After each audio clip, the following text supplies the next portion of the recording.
We're out here at LS Fest East in Bowling Green, Kentucky, the home of Holley Performance. Practice starts pretty soon here. It's like an open practice lane, some tandems, some solo laps, kind of get acclimated to the track. I think qualifying practice is like 6, qualifying's after that. But we're gonna go figure out this track. Apparently there's a big wall ride and the bank's kind of wonky. It like is off camber or something I just got told. I don't know if I believe that, but we'll see what happens.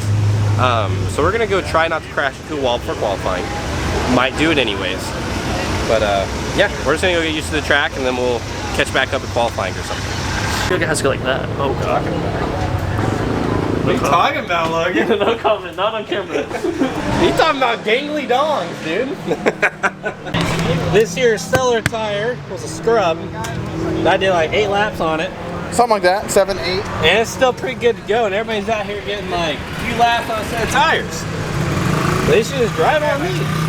3 or 4 on a more pricier, stickier tire, and we're getting 7 or 8 on an accelerator. Tire streets. This is what happens when you skip leg day, boys. That's what you look like. You skip leg day, Logan? Hell no. So I think probably the biggest competition today is this guy. Yeah. So it's sequential. He's on the Drift Masters Volino, the 08 RS, which I think might be the best drift tire in the world in terms of like speed. And the car's just crazy. Big Lingenfelter V8, makes lots of power, sequential, crazy custom seat. That tire's crazy. What do you think, David? Big, grippy guy. Big speed guy.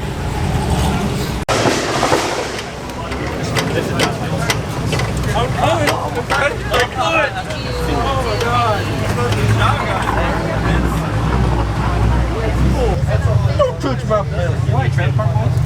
I watch you Trailer Park Boys. Never? No, I mean I know who Bubbles is. You are literally Julian, but like a little more refined. Okay. Take that. However, somebody who's never watched Trailer Park Boys would. Julius, yeah. Well, here, I need to show you. So Julian is like the brain of all the operations, and he always has a glass of scotch in his hand. Oh, nice. So Jake, what's happened, buddy? Can you see me okay? Oh yeah, perfectly. The light kind of helps. Okay.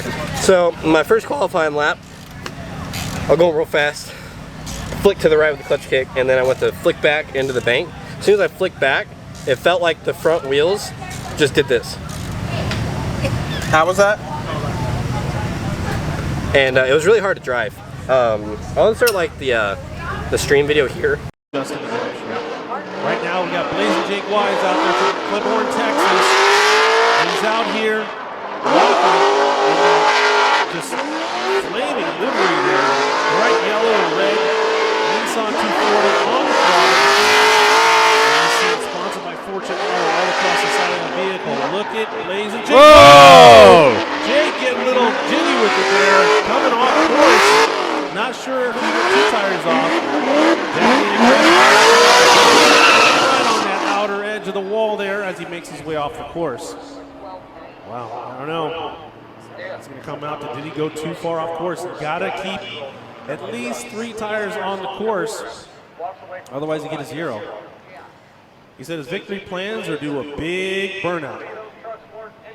And then get some more tires and do another big burnout. We asked him why LS. He said simplicity, reliability, and drivability. Seems to be the common theme here for these drivers. Of course, like I said, all rocking that LS powered platform. Jake Wise finished 2nd place 2 years ago at LS Fest, Texas. So let's see if he can do it good. Actually, 2 years in a row. Yeah. It's awesome. Oh yeah, I agree. 100%. There, you know. You can see my big correction. That's when it happened. And what happened in that was I bent a tie rod. Hey, Logan. You have Logan! my tie rod? Can I have my tie rod? On initiation, this happened. It's not. And if you know anything about tie rods, it's supposed to be straight, like me and David. But instead it's curved, like Logan and Dustin. Anyway, so when that happens, it kind of ruins your alignment, you know, obviously. And it makes it real hard to drive. So every transition was like a guessing game, and I went 2 tires off and needed some cones, but I got a 77, which I'm honestly pretty proud of myself for that, because it was really hard to drive. It was terrible. I need that light.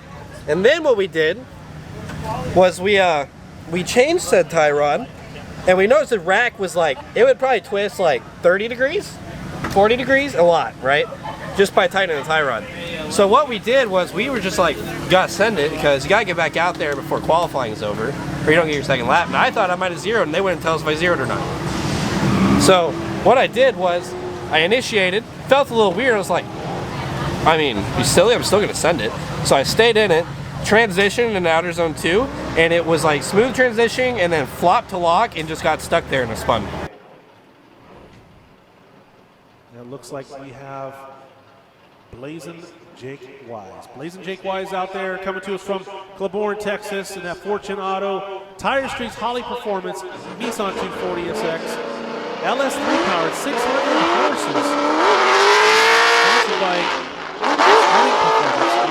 Kareless is sponsored, and he's out here attacking that first outer zone. Great job by Blazin' Jake Wise as he transitions into that third outer zone. Nice angle commitment. Oh, no. Right in the same screen. That's my first time spinning in a drifting competition, I think ever. So that was great. But I got a 77. I'm about to figure out where I qualified. So turns out 2 of the 4 rack mount bolts were loose, so the rack was basically just free spinning in there and moving side to side all over the place. It's sick. They're tight now, so it should be better. So how do you feel about going into tomorrow? Well, I feel like I'm not going to get super easy battles early on, but I'm not going to get super hard battles. So it could be worse, but it could be better. Because I won't have a really bad driver to chase, which is sketchy. But I also won't be battling the best of the best, which is hard. So we will see. We will go out there, we will drive hard, we will conquer. And we will maybe get second place for the 3rd time. Thanks, Ken. We'll see you tomorrow. And then we switched it in a second lap, and my rack was like rotating probably 30 degrees in the car. So I transitioned, and it just flopped to lock and got stuck. Like the rack like literally can move laterally. It was crazy. What are the pushing? They just weren't tight. We changed that rack last weekend, and we were like super drunk while we were doing it. So Hey, at least you got a score on the board. That's crazy. Didn't even hit anything. well, you can watch it on the screen. I like initiate, and like I had a massive correction. Yeah. Because the wheels just like flopped. Well, You do. good thing you didn't hit the wall. Go for it.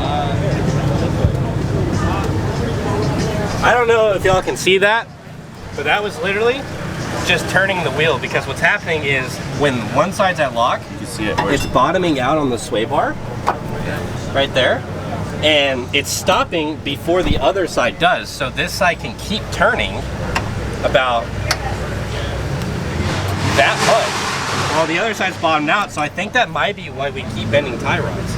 Probably. That's so much load on that. Well, you tie just rod. recently went to a big tire in the front. Yeah. So but we can just push the bump stops out, Yeah, let's do that. and hopefully that'll give us enough room. Yep. Fifth place, Jake Wise. All right, day 2 Kareless Fest East out here in Bowling Green. We have a 45-minute practice session at 11:30, and after that we roll straight at top 32. I got my buddy Cody Dempster over there. He drives full lock Pro-Am. Car makes like 800 or something, supercharged C6. He's on big tire. I'm on a big tire. So we should go fast and it should be fun. We're good friends, so may the best man win kind of thing. But yeah, we had some problems in qualifying last night, as I went over like a minute ago for you guys. I think we got that all sorted out. It should be good now. So we're gonna go find out practice, and hopefully nothing else goes awry. What? All right, top 32 down. We have my buddy Cody, like I talked about earlier. So this weekend, I actually ran out of Acceleras. I won the Mayhem Maker 10Ks, you guys saw a couple videos ago, and there's a tire prize for that, and unfortunately I couldn't get the tires in time for this event. So I happen to have some 295 GT radials laying around. We haven't talked about this yet, but it's like a Pro 1 FD tires, one of the best tires. Sorry. One of the best tires out there, like period, for drifting. And it is such a massive change in side bite, forward bite. But like the biggest difference is like the initial bite. It's just crazy. I talked about this in the HPA video I did not too long ago. Still, tire streets guy. Going back to him. This is like a one-time thing, so I didn't have tires. But so my battle, basically, what's going on is I'm having to try and adapt to this new tire. And it went from my car being fast but drivable to being fast, and it's just like a nice edge. If I make one mistake, it's easy to go into the wall or to blow it up. Like one little mistake is a huge issue on this tire because I don't make enough power to make it drivable and save it. So I managed to get through my lead run pretty good. I feel like I had a pretty big correction on the bank or on the wall, but unfortunately, Cotty spun in his chase and then he spun again in his lead. Jump on board Blazing Jake Wise's program, helping him propel himself to victory, but he's going to have to take out Cotty Dempster first. All right. Lees and Jake Wise in that lead position. Cotty Dempster giving chase. Both drivers making their way down the straight. Wow, Jake Wise initiating right on that wall, staying nice and deep through that first outer zone, getting into the toe. No! Cotty Dempster falling out of drift. But Jake Wise has to maintain drift. He has to finish off his lead run if he wants to have that advantage. It doesn't seem like that's going to be a problem as he transitions past that second inside clip, almost inches away and out of the first outer zone. We're seeing this happen where, so he's got some good power there. Sponsored by Full Lock Drift, amongst many other partners that hopped on board. Here we go. Cotty Dempster on front. Jake Wise not too far behind as they initiate that first outer zone. Cotty much better this time around, but is it going to be too little too late? I don't know, but he does a great job filling out that first outer zone. Jake Wise has just got to maintain composure. Almost. Whoa! No! Oh my goodness. Cotty Dempster spinning out. Jake Wise just like chomping down on that bumper like Pac-Man. He's got some weird stuff going on with his car. Before the battle, his like his wheel hub, like his energy wheel hub, was like loose. And he said it's like really wouldn't tighten. I don't know, something like that. So I think he's having some car problems, which is unfortunate for him. But luckily the car's fine. I just ripped his bumper off basically in passing. In top 16 we have Zendara Kennedy. She's a pro spec driver too. She drives an LS 350Z. I've seen her drive a few times. I've never battled her myself, but it should be fun. But we're probably gonna go get some food and come back for that. Alright, so LS Festus East is over. Wasn't quite the result I wanted, but it was a great event, had fun regardless. Top 16 versus Zendara. Her lead was a little shallow in outer one, but I was able to chase her, just stayed on her door the whole lap. I was real happy with the chase, and then my lead there was pretty good, but we kind of learned something. The GT radial smoke a lot more than the accelerators do. So at the end of about outer zone 2, the whole cabin's so full of smoke I can't even see. Like even after a burnout box section, the car's pretty hazy, so after, like about halfway through my lead laps, totally can't see anything. Can't even see the hood of my car. So I was driving the last 2 inner clips on muscle memory basically, which is fine on a track I've driven a lot, but I only have a few laps here before competition. So I kind of punted an inner clip, transitioned around the second inner clip, and I made it okay. But like after the finish line, I literally had to stop like a couple hundred feet before where they were actually giving the decisions. I couldn't see anything, and it was just terrifying. I managed to get the win there. I think my lead was just a little bit better, my chase a little bit better.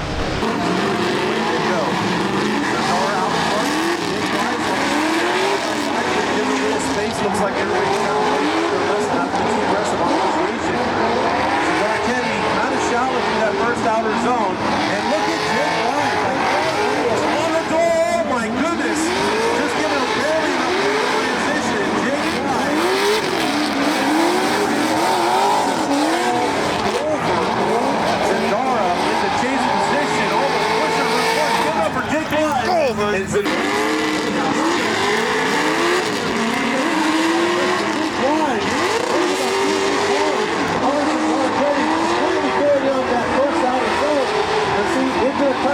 Good job to dive in the pocket.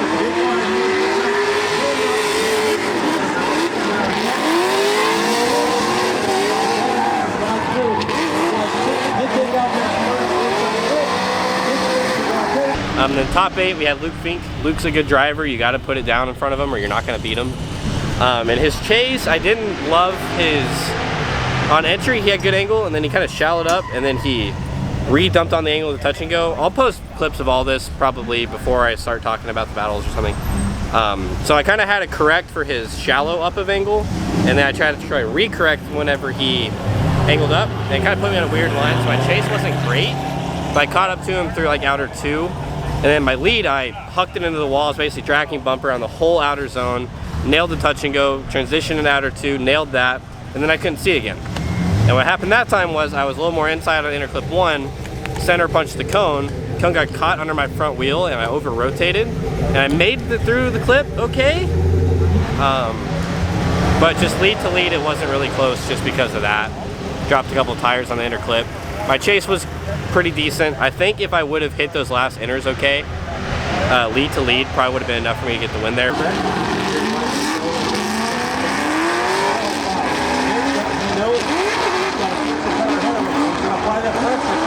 He knows Luke Fink is getting extremely aggressive. Wow, look at Jake Wise just pouring out the smoke from Luke Fink, filling up the course for exactly where it needs to be. Jake Wise is right there. Covering the course in the tire smoke. Give it up for Luke Fink and Jake Wise. Jake Wise, that means it just roasts these tires. Here we go, second half of the battle. Wise out front. Luke Fink hit the back bumper. Jake Wise as they make their way through that first outer zone. Jake Wise completely filling out that first outside zone. Amazing job by Luke Fink. Giving them a break. Oh my goodness. Luke Fink got it. One of the best chase drivers out here tonight. Oh no. Jake Wise. But unfortunately, Luke took the win. He drove great. He ended up losing top 4, and I think he got 3rd overall. Jonathan Neeren took the win of the whole event. His car is crazy. The event went great. A lot of fun. I'm going to come back here next year for sure. The venue here is just phenomenal. There's roller coasters, water parks, people jumping station wagons 160 feet and landing on the nose. This is a crazy event. It was super fun. I'll make sure all the competition stuff is in here. Might even make a little montage at the end of some stuff David got for us. Something like that, I don't know. But thank you guys for watching. Catch you next time.